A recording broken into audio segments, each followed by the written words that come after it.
From Hyperion, Book 1, by John Keats.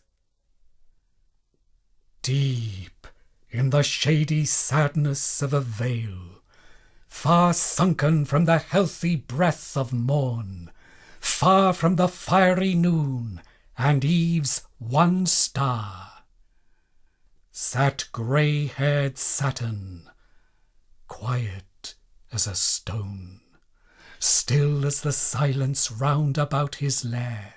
Forest on forest hung about his head, like cloud on cloud. No stir of air was there, not so much life as on a summer's day rubs not one light seed from the feathered grass, but where the dead leaf fell, there did it rest. A stream went voiceless by, still deadened more by reason of his fallen divinity, spreading a shade. The Naiad mid her reeds pressed her cold finger closer to her lips. Along the margin sand large footmarks went, no further than to where his feet had strayed and slept there since. Upon the sodden ground his old right hand lay nerveless, listless, dead, unsceptred, and his realmless eyes were closed, while his bowed head seemed listening to the earth, his ancient mother, for some comfort yet. It seemed no force could wake him from his place, but there came one who with a kindred hand touched his wide shoulders, after bending low with reverence, though to one who knew it not. She was a goddess of the infant world.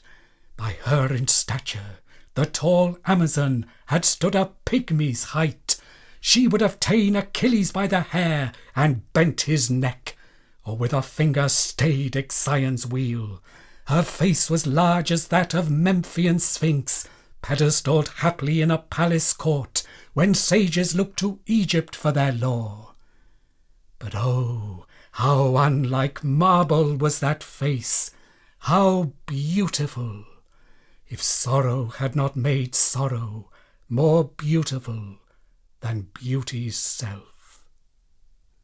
There was a listening fear in her regard, as if calamity had but begun, as if the vanward clouds of evil days had spent their malice, and the sullen rear was with its storied thunder labouring up. One hand she pressed upon that aching spot where beats the human heart, as if just there, though an immortal, she felt cruel pain.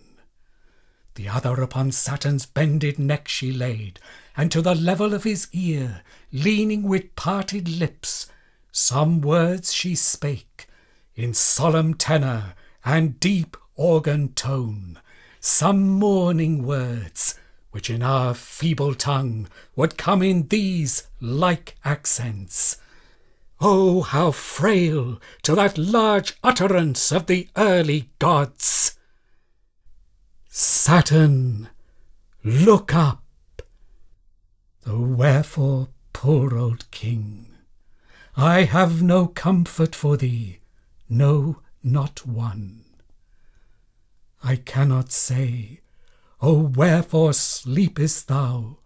For heaven is parted from thee, and the earth knows thee not, thus afflicted for a god. And ocean too, with all its solemn noise, has from thy sceptre passed, and o'er the air is emptied of thine hoary majesty. Thy thunder, conscious of the new command, rumbles reluctant o'er our fallen house, and thy sharp lightning in unpractised hands scorches and burns our once serene domain. O aching time, O moments big as years, all is ye past, swell out the monstrous truth, and press it so upon our weary griefs that unbelief has not a space to breathe. Saturn, sleep on. O thoughtless, why did I thus violate thy slumbrous solitude? Why should I ope thy melancholy eyes? Saturn, sleep on, while at thy feet I weep.